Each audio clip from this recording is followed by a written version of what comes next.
Assalamualaikum warahmatullahi wabarakatuh. Halo guys, ketemu lagi dengan aku Hana Hamidah. Dan di belakang kamera ini ada teman aku yang namanya M. Arik Riyandi. Dia juga sebagai editor guys.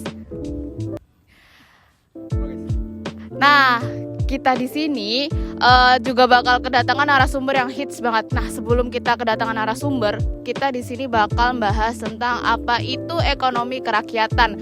Seperti yang kalian lihat, di Indonesia ini soal ekonomi itu masih berkembang guys. Di pelosok-pelosok sana masih banyak banget yang butuh tentang pasukan-pasukan seperti pasukan makanan dan listrik-listrik itu sampai pedalaman sana tuh juga belum masuk guys. Jadi untuk pembahasan lebih lanjutnya kita bahas tentang ekonomi kerakyatan ini, kita panggil narasumbernya langsung ya guys. Oke, dengan Kak siapa? Kak Dinda. Oke, menurut Kak Dinda, apa sih itu ekonomi kerakyatan? Ekonomi kerakyatan adalah sistem yang bertujuan mendorong pertumbuhannya ekonomi. Bisa saya simpulkan bahwasanya sistem ekonomi kerakyatan Indonesia suatu sistem perekonomian yang berlandasan pada ekonomi rakyat sebagai kekuatan. Sedangkan ekonomi rakyat merupakan suatu kegiatan ekonomi yang dilakukan oleh masyarakat dalam mengelola berbagai sumber daya ekonomi secara swadaya. Pertama-tama secara mikro, per kepala keluarga hingga masuk ke skala nasional. Apabila kondisi perekonomian masyarakat per kepala naik secara merata, maka otomatis kualitas ekonomi secara nasional juga akan meningkat. Oke, seperti itu ya Kak Dinda. Dan apakah ekonomi rakyat di Indonesia ini itu udah memenuhi dan sesuai standar Kak?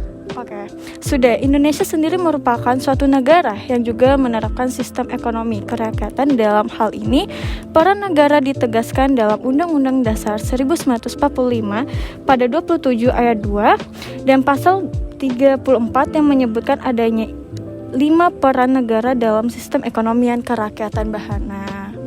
Oke, seperti itu ya. Oke, terima kasih kepada Kak Dinda yang udah menjelaskan. Selanjutnya kita lanjut kepada narasumber yang kedua yang akan menjelaskan tentang ekonomi kerakyatan. Oke, dengan Kak siapa? Nugraha Pangestu. Oke, Kak Nugraha. Menurut Kak Nugraha, ciri-ciri sistem ekonomi kerakyatan itu apa aja dan tolong berikan contohnya Kak. Di antara sistem ekonomi lainnya, sistem ekonomi rakyat adalah salah satu sistem dengan karakteristik terunik. Selengkapnya, tentang ciri sistem ekonomi kerakyatan adalah sebagai berikut.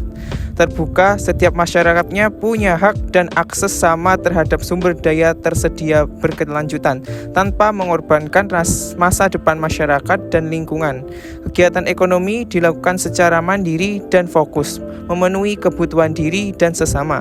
Mekanismenya, pasar berkeadilan dengan persaingan sehat, memprioritaskan kualitas hidup, kepentingan sosial, nilai-nilai keadilan, dan pertumbuhan ekonomi. Pembangunan dilakukan secara berkelanjutan tanpa merusak lingkungan. Masyarakat punya kesempatan sama untuk bekerja membuka usaha demi kesejahteraannya. Hak konsumen dilindungi dan diperlakukan dengan adil.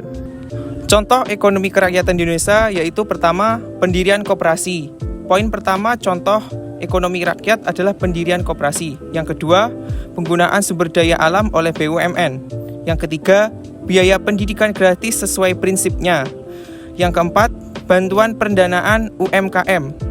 Yang kelima, crowdfunding. Poin. Udah. Oke, terima kasih kepada Kak Nugros telah menjelaskan tadi ciri-ciri dan contohnya ya Kak. Oke, aku bakal nanya ke dua narasumber ini. Menurut Kak Dinda dan Kak Nugros nih, bagaimana cara untuk meningkatkan ekonomi di Indonesia? Oke, makasih Mbak Ana. Membantu anak-anak yang membutuhkan ilmu-ilmu pengetahuan Mbak. Contohnya di Indonesia itu kan banyak anak-anak di luar sana yang mungkin kurang mampu tapi dia pengen sekolah nih. Tapi kan nggak mungkin ya di Indonesia ini zaman sekarang nggak ada yang gratis. Tapi kita sebagai generasi mudanya kita bisa membantu anak-anak yang kurang mampu ini meningkatkan sekolah-sekolah yang gratis khusus anak-anak yang kurang mampu gitu Mbak. Oke, seperti itu ya. Jadi sasarannya Mbak Dinda ini kepada anak-anak yang kurang mampu dan ingin belajar ya. Yeah. Oke, selanjutnya kepada Kak Nugros gimana tuh? Menurut Kak Nugros? Kalau menurut saya, dengan mengembangkan UMKM masyarakat supaya berkembang dengan cara penanaman modal utama, supaya masyarakat tuh dapat membangun bisnis yang lebih berkembang untuk UMKM selanjutnya untuk negara Indonesia. Oke, jadi kalau menurut Kak Nugros itu sasarannya adalah lebih ke bisnis ya Kak ya. Oke, terima kasih kepada Kak Dinda dan Kak Nugros. Oke guys, itu beberapa dari presentasi dari kita. Terima kasih buat semuanya. Semoga